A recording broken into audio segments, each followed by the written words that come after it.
సుమన్ టీవీలో మీ business promotions కోసం ఈ కింది నెంబర్ను సంప్రదించగలరు.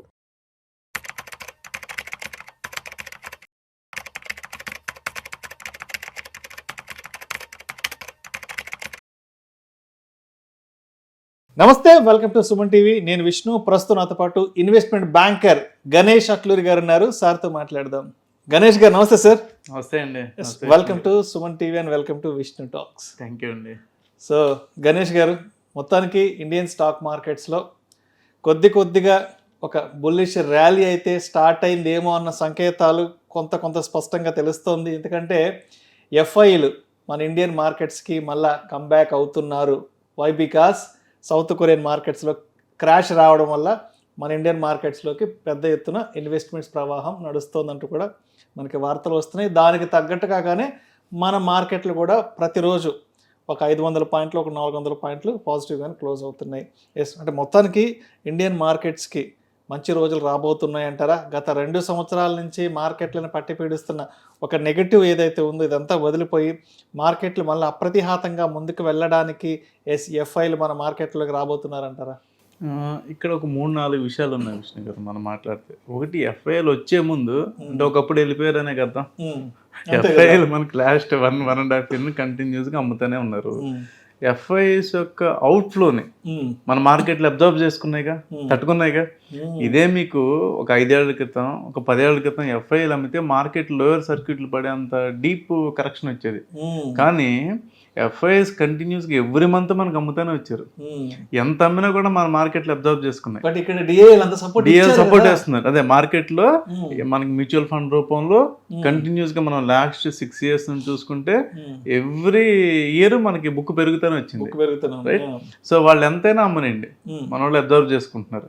రైట్, ఇది ఒకటి. 2, ఎఫ్ఐఎల్ అమ్ముతున్న కారణం ఏంటి? రూపీ స్టేబుల్గా లేదు ఆ టైంలో. కంటిన్యూస్గా రూపీ పెరుగుతుంది. అవుట్ఫ్లో వెళ్ళినప్పుడు వాళ్ళకి తక్కువ వస్తుంది కదండి మనీ. వాళ్ళు కన్వర్ట్ చేసుకుని డాలర్స్లోకి తక్కువ వస్తుంది కాబట్టి కొంత వాళ్ళు అమ్మారు. ఇప్పుడు రూపీ కొంత స్టేబుల్ అయింది. ఎక్కడో చోట రూపీ స్టేబుల్ అవుద్ది కదండి. రూపీ కరెక్షన్ కూడా వాళ్ళు కొత్త కాదు మనకి. ఎస్టీలో చూసుకుంటే రూపీ కరెక్షన్స్ కూడా వస్తూనే ఉంటాయి. గవర్నమెంట్ ఇన్వాల్వ్ అవుతుంది, ఆర్బీఐ ఏదో స్టెప్ తీసుకుంటుంది, మళ్ళీ రూపీ స్టేబుల్ అవుద్ది. రూపీ ఎప్పుడైతే స్టేబుల్ అయిందో అక్కడ నుండి మార్కెట్లు ర్యాలీ వస్తాయండి. మీరు గమనించండి, హిస్టారికల్ డేటా తీయండి. ఎప్పుడైతే రూపీ మీకు ఫాలో అవుతుంటుందో మార్కెట్ కరెక్షన్ వస్తుంది.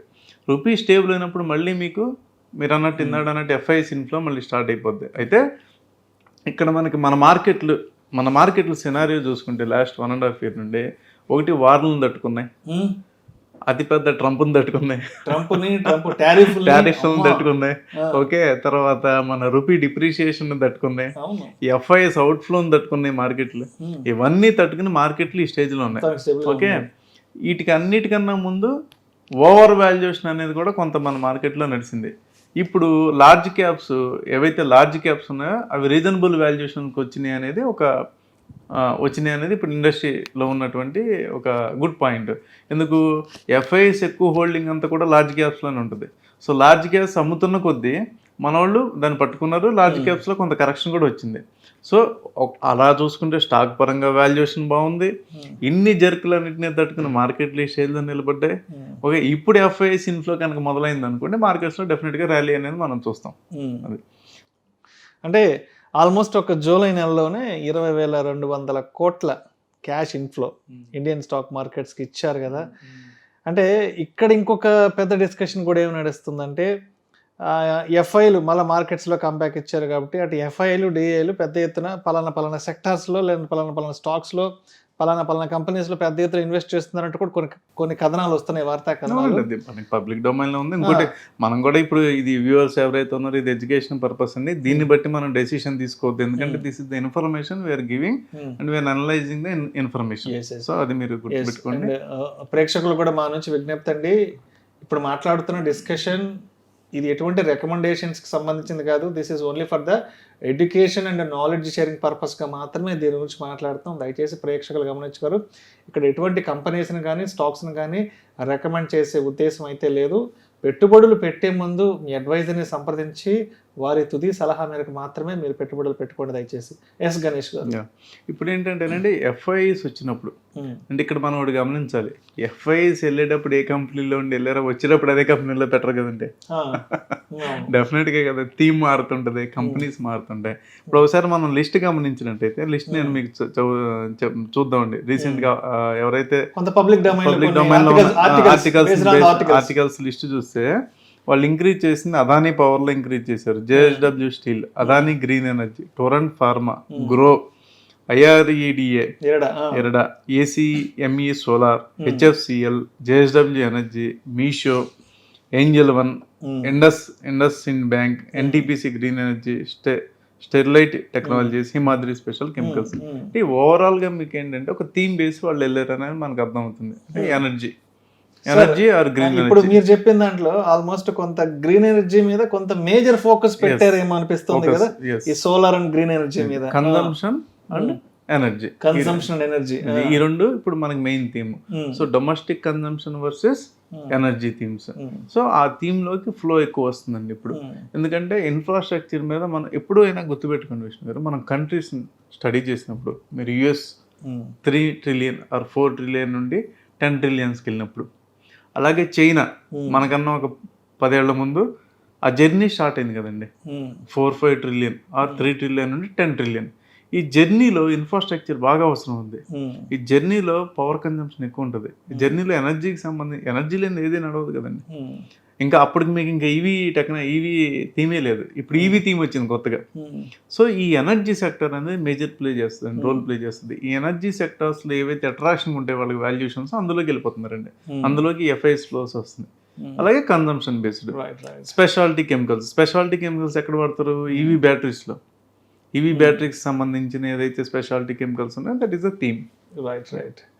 సో గణేష్ గారు, ఇప్పుడు నిన్న మొన్నటి వరకు గ్లోబల్గా మార్కెట్స్ని, మన ఇండియన్ స్టాక్ మార్కెట్స్ని బాగా ఇబ్బంది పెట్టిన అంశాలంటే మేజర్గా వార్కి సంబంధించిన ఇష్యూస్. ఆల్మోస్ట్ లాస్ట్ 4-5 నెలలు పెద్ద ఎత్తున అదే నడిచింది. మనకి ఫిబ్రవరి 28వ తారీఖు నుంచి వారు నడవడం, తర్వాత హార్మోస్ అక్కడ మూసివేయడం, తర్వాత పశ్చిమాసియాలో పెద్ద ఎత్తున అక్కడ ఇబ్బందులు అన్నీ చూసాము. తర్వాత దానికంటే ముందు ట్రంప్కి సంబంధించిన టారిఫ్లు, ఇవన్నీ కూడా మార్కెట్స్ని పెద్ద ఎత్తున ఇబ్బందులకు గురి చేశాయి. సరే, ఇవంతా కొంత సార్ట్ అవుతున్న సమయంలో లోకల్గా మనకి మార్కెట్కి ఎటువంటి ఇబ్బందులు రాబోతున్నాయి అన్న దాని గురించి మాట్లాడుకున్నప్పుడు లాస్ట్ ఒక 3-4 మంత్స్ బ్యాక్ నుంచి ఎల్ నీనో ప్రభావం వల్ల ఇక్కడ ఇండియన్ అగ్రికల్చర్ మీద ఇంపాక్ట్ చూపే అవకాశం ఉంది. దానివల్ల కొంత వర్షపాతం కూడా తగ్గే అవకాశం ఉంది. సో రూరల్ ప్రొడక్టివిటీ తగ్గే అవకాశం ఉందంటూ కూడా కొంత భయపడ్డారు. అదేవిధంగా కూడా అంటే కొంత మార్కెట్లో ఒక స్పెక్యులేషన్ నడిచింది. బట్ అంటే ఇక్కడ మాన్సూన్ కొంత లేట్గా స్టార్ట్ అయినా కూడా ఆల్మోస్ట్ మనం చూస్తే నార్త్ ఇండియాలో మొత్తం పెద్ద ఎత్తున వర్షపాతం, వరదలు వచ్చాయి, వరదలు అస్సాం చూసాము, జార్ఖండ్, తర్వాత మహారాష్ట్ర, గుజరాత్, ఢిల్లీ, ఆల్మోస్ట్ ఉత్తరాది రాష్ట్రాల్లో పెద్ద ఎత్తున జరుగుతుంది. మన తెలంగాణ రాష్ట్రంలో కూడా మనకు ఒక లాస్ట్ 15-20 డేస్ నుంచి మంచి వర్షపాతం నమోదవుతుంది. సౌత్లో 1-2 స్టేట్స్లో కొంత వర్షపాతం ఇబ్బందిగా ఉంది. సో అంటే మనం అనుకున్నట్టుగా ఎల్ నీనో ప్రభావం అనేది మార్కెట్లను టచ్ చేసింది అనుకోవచ్చా, లేదంటే అదే అలా స్కిప్ అయి సైడ్ అయిపోయి వెళ్ళిపోయింది అంటారా? ప్రస్తుతానికి దాని మీద ఏమి ఇంపాక్ట్ అయితే కనపడలేదు లేదనేది ఇప్పుడు మనకు అర్థం అవుతుందండి. సో ఇంపాక్ట్ అంటే ఒకటండి, అగ్రికల్చర్ రిలేటెడ్ సెక్టర్ అంటే మీకు ఎరువులు, విత్తనాల కంపెనీ, సీడ్ కంపెనీస్, ఇవి మేజర్. ఈ స్టాక్ ఇది ఒక టైప్ ఆఫ్ ఇది. ఇప్పటి వరకు దీని మీద అయితే మన డేటా ప్రకారం చూస్తే ఎక్కడ కూడా డిక్లైన్ అయితే కనపడలా. నెక్స్ట్ ఒకవేళ దీని ఇంపాక్ట్ వచ్చింది అనుకోండి, అది మళ్ళీ మనకు 2 క్వార్టర్ల తర్వాత కనపడుతుంది. ఇప్పుడు కనపడదు కదా, ఎందుకంటే పంట చేతికి వచ్చేది 6 నెలలు పడుతుంది. ఏ పంట వేసినా మీకు 6 నెలలు పడుతుంది, రైట్? ఇప్పుడు ఇంకో రకంగా ఏమైంది, E20 వల్ల షుగర్కి డిమాండ్ వచ్చింది, షుగర్ కేన్కి డిమాండ్ వచ్చింది, రైట్? అలాగే మొలాస్ బియ్యం కూడా డిమాండ్ వచ్చింది. సో ఇంటర్నల్ కన్జంప్షన్ కూడా పెరిగింది ఓ పక్క. ముందు ఇదివరకు ఏంటి గోడౌన్లో ఉండిపోయి, ఇప్పుడు గోడౌన్లో ఎక్కడ ఉంటున్నాయి? E20కి ఇథనాల్ కింద కన్జంప్షన్ అయిపోతుంది కదండి. సో ఇవన్నీ మనకి 6 మంత్స్ అయితే కానీ దీని ఇంపాక్ట్ ఏంటి, ఒకవేళ దీని ఇంపాక్ట్ ఎలా పడుతుంది, కన్జంప్షన్ మీద పడుతుంది. రూరల్లో ఏంటంటే మనకి పంట చేతికి రాకపోతే కన్జంప్షన్ అనేది తక్కువ పడుతుంది.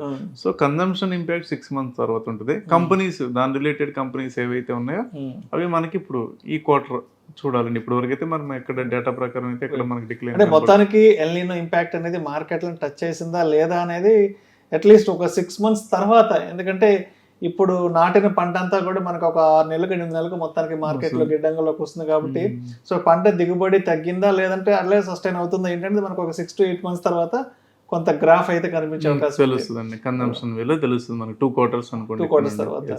రైట్. అండ్ అదే విధంగా ఏంటి అసలు గోల్డ్ అండ్ సిల్వర్ పరిస్థితి ఏంటి? ఎందుకంటే last 1.5 year gold silver prices create చేసిన బజ్ అంతా ఇంత కాదు. నిద్ర లేచిన దగ్గర నుంచి ఏ ఇద్దరు కూర్చున్నా కూడా బంగారం వెండి ధరలు అలా అయిపోతున్నాయి, ఇలా అయిపోతున్నాయి. అంటే కొంటే ఏమవుతుంది, కొనకపోతే ఏమవుతుంది అంటే కొనకపోతే మనం ఏదైనా ఆ ఫియర్ ఆఫ్ మిస్సింగ్ అటువంటి ఫోమో జనాల్లో క్రియేట్ అయిపోయింది. మనం ఏదైనా కోల్పోతున్నామా ఏంటంటూ కూడా ఎప్పుడు కొనాలో ఎప్పుడు కొనకూడదు ఏంటి ప్రస్తుతానికి అసలు ఏంటి వాటి ఇన్ఫర్మేషన్ ఎంతవరకు ఉంది గోల్డ్ అండ్ సిల్వర్కి సంబంధించి? అంటే కొంత మనకి కన్సాలిడేటెడ్ ఫేజ్ అయితే నడుస్తుందండి గోల్డ్. అయితే మనం దీన్ని 2 విధాలుగా చూడాలండి. ఒకటి, గోల్డ్ ఇన్వెస్ట్మెంట్ మోడ్ నుండి స్పెక్యులేటివ్ మోడ్కి వచ్చేసారు పబ్లిక్. 22% పీపుల్ స్పెక్యులేటివ్ మోడ్లోకి వచ్చారంట డేటా ప్రకారం. అంటే ఎంటీఎఫ్లు ఈటీఎఫ్లు ఈటీఎఫ్ రూపంలో కొనడం అమ్మటం. గోల్డ్ ఈటీఎఫ్లోకి విపరీతమైన రష్ ఫ్లో అయింది మనీ. మనం కొరియన్ మార్కెట్లు మాట్లాడుకున్నట్టు ఇందులో కూడా ఫ్లో అయింది. సో అది పక్కన పెడితే యుఎస్లో still China is buying gold, physical gold. చైనాలో వాళ్ళు డిజిటల్గా గోల్డ్ బై చేయడం బ్యాన్ చేశారండి. స్టిల్ ఇంకా వాళ్ళు బై చేస్తున్నారు. ఓకే, గోల్డ్ టెక్నికల్గా చూసుకుంటే అంటే ఇప్పుడు మరీ మనం ప్రెసైజ్గా చెప్పలేం కానీ టెక్నికల్గా చూసుకుంటే ఒక లెవెల్ ఉందండి. ఆ లెవెల్ దిగితే ఒక $500 ఫ్రీ ఫాల్ అయ్యేటువంటి ఛాన్స్ ఉంది.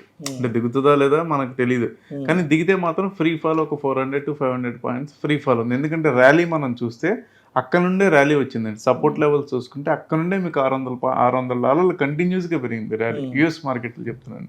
సో ఒకవేళ పడితే ఫ్రీ ఫాల్ అంటూ జరిగితే ఒక $500 పడే ఛాన్స్ ఉంది. అలా కాకుండా చూసుకుంటే గోల్డ్కి అప్పటికి ఇప్పటికి పెద్ద చేంజ్ అయితే ఏం రాలా. ఇప్పటికీ కూడా యుఎస్ కరెన్సీ యుఎస్ డాలర్స్ని వద్దనుకునే కంట్రీస్ యుఎస్ డాలర్స్ని అమ్ముతున్నాయి, దాన్ని గోల్డ్ కింద రిజర్వ్స్ కింద మార్చుకుంటున్నాయి. Gold is a common currency for all of the countries. So అది ఆ థీమ్ అయితే ఇప్పటికీ మారలా. టెక్నికల్గా మేబీ కొంత కరెక్షన్ అయితే రావచ్చు. ఆ వస్తే మాత్రం ఒక 400-500 points డాలర్స్ డిఫరెన్స్ రావచ్చు. అండ్ కన్క్లూషన్ ఇంకొక విషయం కూడా చెప్పండి. సో ఎఫ్ఐఎల్ కూడా ఇండియన్ మార్కెట్స్కి కంబ్యాక్ అవుతున్నారు. చాలా మంది ఫైనాన్షియల్ ఎక్స్పర్ట్స్ ఏం చెప్తున్నారంటే ఈ ఆగస్ట్ నుంచి మార్కెట్లకు మంచి రోజులు రాబోతున్నాయి అంటారు. బికాస్ కారణం ఏంటంటే ఆగస్ట్ నుంచి మనకి కన్సంప్షన్ ఎక్కువ ఉంటుంది. ఆగస్ట్ నుంచి మనకి నవంబర్ డిసెంబర్ వరకు ఫెస్టివల్స్ ఎక్కువ ఉంటాయి. ఫెస్టివల్ సీజన్ కారణంగా మార్కెట్లోకి కొంత మనీ రొటేషన్, మనీ ఫ్లో అనేది మార్కెట్లోకి స్టార్ట్ అవుతుంది. కాబట్టి ఈ ఆగస్ట్ నుంచి మార్కెట్స్లో మంచి ఒక బుల్ ర్యాలీ వచ్చే అవకాశం ఉందని చాలామంది ఫైనాన్షియల్ ఎక్స్పర్ట్స్ కూడా చెప్తున్నారు. అంటే మీ వ్యూ ప్రకారం అటు ఎఫ్ఐఎల్ కూడా చిన్నగా బయట దేశాలు సర్దుకొని ఇండియన్ మార్కెట్స్లో అడుగుపెట్టేస్తున్నారు. అండ్ తర్వాత మన ఇండియన్ ఎకానమీలో కూడా ఆగస్ట్ నుంచి చాలా కీలకమైన సీజన్ కాబట్టి ఓవరాల్గా ఎలా అనుకోవచ్చు ఇన్వెస్ట్మెంట్? అంటే ఇక్కడి నుంచి ఆగస్టు సెప్టెంబర్ నుంచి స్టార్ట్ కాబోతున్న ర్యాలీలో మేము కూడా పార్టిసిపేట్ చేయాలి అనుకున్న వాళ్ళకి మీరేం చెప్తారు? ఇక్కడ ఒకటండి, అదే మనం ఇందాక అనుకున్నట్టు అన్ని టర్బులెన్స్ మనం చూసాము. ఒక ఇన్వెస్ట్మెంట్ బ్యాంకర్గా నేను చూసేదంటే ఎర్నింగ్స్ మనం చూసుకుంటే రీసెంట్గా వచ్చిన రిజల్ట్స్ చూసుకుంటే ఎర్నింగ్స్ బాగానే ఉన్నాయి. ఒక 300 పాయింట్స్ కూడా ఎర్నింగ్స్లో గ్రోత్ కనపడిందండి. కంపెనీస్ ఎర్నింగ్స్ గురించి మాట్లాడుతున్నా.